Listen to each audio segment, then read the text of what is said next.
Hello दोस्तों, आज की कहानी है सबसे खुश पक्षी। एक कौवा एक वन में रहता था। उसे कोई कष्ट नहीं था। वह अपने जीवन पूरी तरह संतुष्ट था।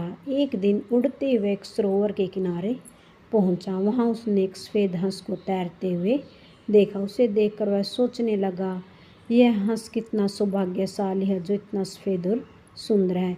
इधर मुझे देखो, मैं कितना काला और बदसूरत हूँ।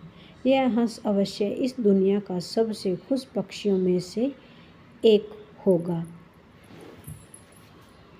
वह हंस के पास गया और अपने मन की बात उसे बता दी। सुनकर हंस बोला, नहीं मित्र, वास्तविक में ऐसा नहीं।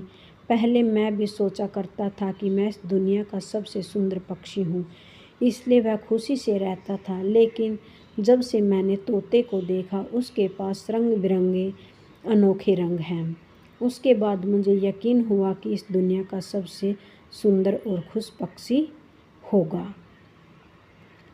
हंस की बात सुनने के बाद कौवा तोते के पास पहुंचा। उसे पूछा कि क्या वह दुनिया का सबसे खुश पक्षी है। तोते ने उत्तर दिया, नहीं मित्र, मैं इस दुनिया का सबसे खुश पक्षी नहीं हूँ।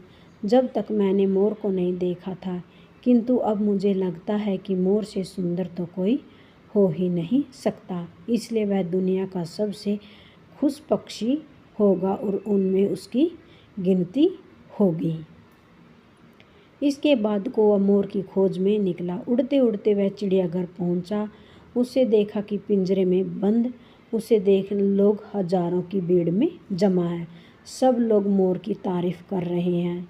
सबके जाने के बाद कौवा मोर के पास गया और उसे पूछने लगा। मोर के पास गया और उससे बोला, तुम इस दुनिया के सौभाग्यशाली हो जो तुम्हारी सुंदरता के कारण हजारों लोग तुम्हारे पास आते हैं। मुझे तो लोग अपने पास भड़कने भी नहीं देते। तुम इस दुनिया के सबसे सुंदर पक्षी हो ना। कौवा की बात सुनकर मोर उदास हो गया। बोला, मित्र, मैंने अपनी सुंदरता पर बड़ा अभिमान था। मैं सोचता था कि मैं इस दुनिया का नहीं बल्कि इस पूरे ब्रह्मांड का सुंदर पक्षी हूँ, इसलिए मैं बहुत खुश था। लेकिन मेरी यह सुंदरता मेरा शत्रु बन गई है और मैं इस चिड़ियाघर में कैद हूँ। यहाँ आने के बाद इस चिड़ियाघर का अच्छी तरह से मुझे रिजल्ट मिला है कि कौवा ही एक ऐसा पक्षी है जो यहाँ कैद नहीं है।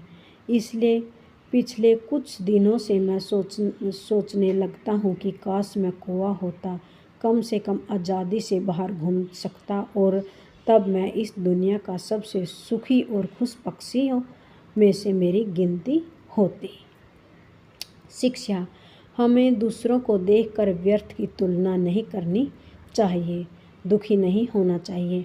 भगवान ने सबको अलग बनाया है और अलग गुण दिए हैं। हमें उसका महत्व समझना चाहिए और दुख के चक्कर में नहीं फंसना चाहिए।